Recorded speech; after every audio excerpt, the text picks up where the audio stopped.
Heading into October, now's as good a time as any for some more Dead Space lore because things are about to get extra spooky. I have covered a lot of different variants of Necromorphs up to this point, but one in particular is tough to get a good look at due to the tendency of my efforts to literally blow up in my face. However, this creature is definitely worth covering as its morphology and social interactions are strange, but also shed light on its creation. It seems, as I go through the infection forms, they appear to be smarter than one might initially imagine. So, with that intro set up, let's talk about the lore and morphology of the Exploder, and also try to figure out what that explosive sac is because it's actually rooted more in biology than you might think. So, starting from the beginning, this creature is going to be composed of a singular human body, which is what is to be expected as it's rather small and emaciated. They are exceedingly clumsy when walking towards you, and their gait seems just a bit off, presumably due to the drastic change in their center of gravity. They are also known to let out wails and growls when encountering humans, alerting you to their presence. This is largely going to be unintentional, but there is a case to be made that it's actually a warning. One of the more interesting facts about the Exploder is it is entirely possible that this thing is, if you can believe it, still mentally there. Crazy, right? Supposedly, Exploders have been seen in groups with other Exploders, which in itself suggests some social ability, but they have also been seen mumbling to one another. The wails they let out could actually be a warning to surrounding living humans in the area, even though the Exploder cannot control its movements. Nobody can really discern what they are saying, but it seems to suggest that it is possible some portion of the brain is still intact. Necromorphs of other varieties make noise to be sure, but none are actively seen communicating with one another apart from the stalker, but that really has more to do with their twin bond than actual human ability to communicate. This is incredibly fascinating, mainly because of the implications. Judging by what we know of the Wall Guardians possibly still being mentally intact, this suggests that the marker is possibly not able to completely turn people even post-mortem. So, I have a hypothesis. You ever notice how the most heinous versions of Necromorphs are those that still seem to be somewhat there mentally? The main two are really going to be the Wall Guardians and Exploders. One is stuck in agony while the other is forced to go on suicide missions to take out others. Apparently, resisting the marker signal has its consequences for what you end up turning into. This would not be really all that surprising as the Brethren Moons are not going to be the kindest of gods. Perhaps this is even a form of punishment for resisting the mental infection process. I look forward to the future and figuring out if there are actually other resistant type of Necromorphs and what they're going to become, because this is something that I actually just kind of put together mentally while I was writing this script, and I thought it was pretty cool. Anyhow, the Exploders will mumble to themselves frequently, which is still unknown as to why they do this. How this creature apparently retained any of its humanity is something of an anomaly, mainly because of its extensive mutations and, more importantly, apparent damages to the head region of this creature. Buckle up and prepare to have the Thing flashbacks because this Necromorph is going to share a lot of similarities with the alien that crash landed on Earth. So starting with the feet, let's hash out where everything is morphologically because it's not going to be where you might expect it. There exists one foot attached to the legs. This foot is going to be the left foot, and overall it is going to act as one of the three main points of contact. The right foot has oddly enough fused with the right arm, but when we get to the arms we will be covering that. The legs themselves have become twisted around the body and intertwined with themselves. This twisting has presumably snapped the bones, but aligned it in such a way to give it a sturdy singular leg. This leg connects down to the left foot, and this fleshy mass is probably going to be at least 1/3 of the creature's original mass. However, it should be noted that even still, the legs are going to be somewhat emaciated, and this will come into play later as there is, at least in my mind, a clear reason for this. Moving up the thoracic and abdomen area, it's going to be an absolute train wreck of a person. There is going to exist a mass of twisted muscle, but no intestines are going to be seen in this area. It seems that the person may have actually gone a similar way to the twisted slashers and how they went, as everything seems to kind of be pulled around. It is entirely possible that the muscle in this area is the latissimus dorsi muscle pulled around to the front of the body, or at minimum to the side of it. The rib cage appears to be there in half form, with the ribs more present to the right shoulder than the left. The way it is structured is probably going to exist to counterbalance the explosive sac existing on the left arm, as it is going to be quite heavy. Moving on to the arms, there is going to exist roughly 3 arms in total, but one, as to be expected, is going to be a newly formed arm. The right arm has been elongated beyond the height of the Exploder. The humerus bone has increased in length quite sizably, and I would put this length increase to be about the size of the torso and abdomen area. Moving further down the arm, we can see that the elbow joint is still still intact, but this lengthening has caused the skin and muscle in the area to rip away. The radius and ulna bone have become longer than the person's legs, and in the process, the arm and forearm have twisted around to where the fingers are going to face back towards the body. Then we come to like the strange part of the arm, the foot that has fused with it. Protruding from the wrist of the Exploder is the foot that has connected and become joined together. The foot has undergone its own transformations, becoming split in half, with one section of the foot providing a much larger surface area and giving greater stability. The other arm still has a presence, but it has completely fused with the side of the Exploder running down its left side, albeit the hand is highly mutated and disfigured. We will be covering the explosive sac in a moment, but let's talk about this thing's head, which is why I find how it managed to keep some of its humanity very strange. The head itself is split completely in half. Inside the cavity left behind, you can see quite a bit of connective tissue. It is possible that the brain has been altered in some form to create this connective tissue, allowing it to stay functioning at some capacity, but honestly, I doubt the probability of that being the case, as if it changes, so too does the connection between neurons, which means I'm fairly certain the ability to understand things, which is going to be in the cerebrum, the cerebrum's gone. So it's very strange that it would be able to even be somewhat social. So the only way I could really see this working is if there is a portion of the brain existing further down in the head of the Necromorph. At the end of the day though, what this does is provide a mouth for the creature. It will split open and take bites out of people if somehow its main attack is diffused. Plus, it looks exactly like Split Face from The Thing, which is pretty cool. And then we come to the newly constructed arm of this person. The transformation begins on the left shoulder and ends at the explosive sac where the new forearm would presumably be. Yellow pustules have begun cropping up on the shoulder, and judging by what we know with the rib cage, I would hypothesize that the bones creating the new arm are going to be composed of the missing ribs. They branch out from the shoulder in a bony, stringy mess of tendons and seem to be about the size of the humerus on the opposite arm. This connects to the actual sac itself. We can see that the cyst itself is going to be bulbousy and yellow. This portion of the Necromorph, as mentioned previously, has actually changed the center of gravity concerning the body, so locomotion would be an issue without heavily altered structures. So you could almost say that the body formed around the sac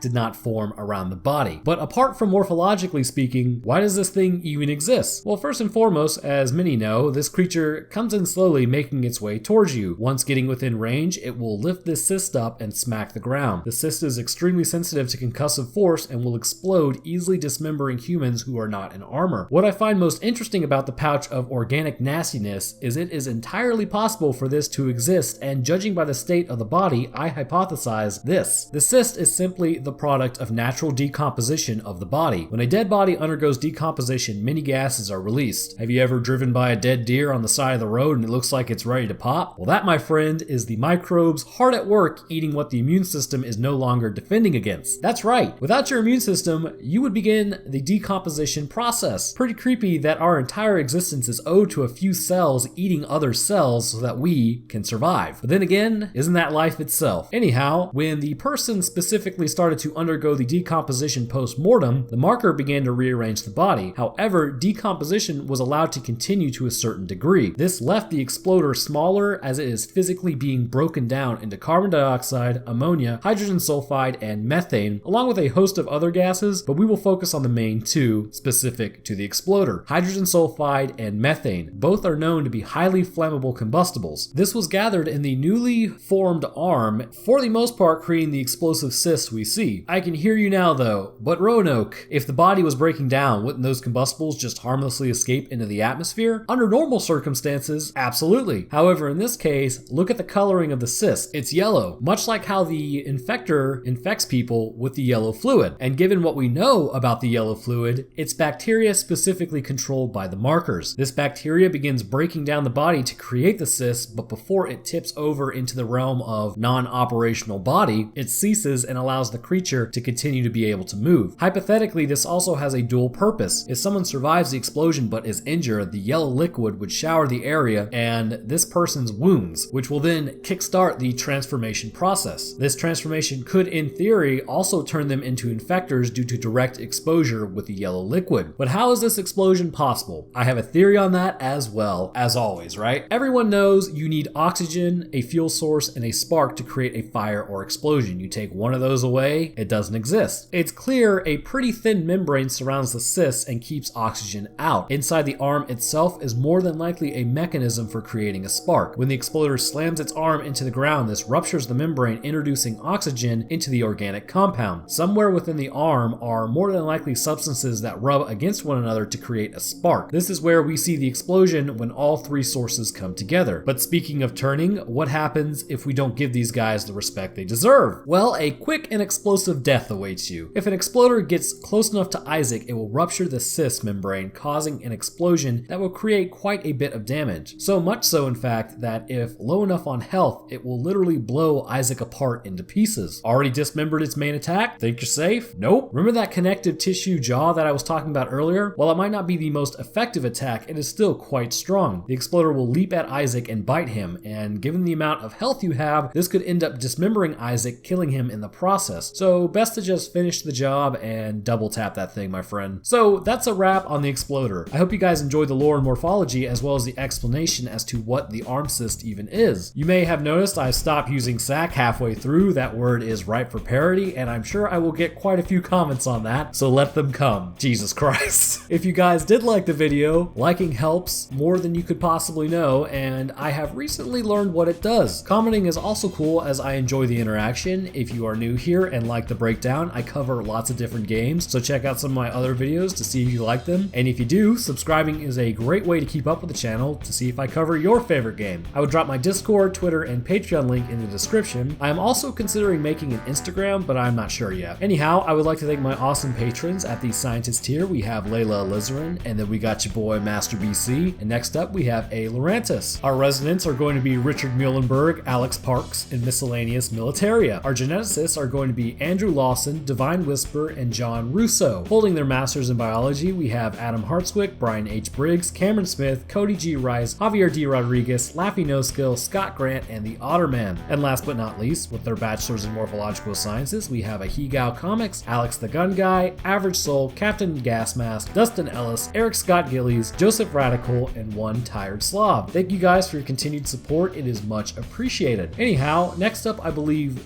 Doom is going to be the video. And also, quick question for anybody still watching. Has anybody played Black Ops 4 yet? Is it worth it? I am jaded about buying new games after buying Destiny 2 and getting tricked into that, but I've heard good things. And then again, I heard good things about Destiny 2. So I'd love your opinion on it, and I'd love you to let me know if it actually is a good game or not. Anyhow, thanks for watching Roanoke Gaming, and I will see y'all in the next one.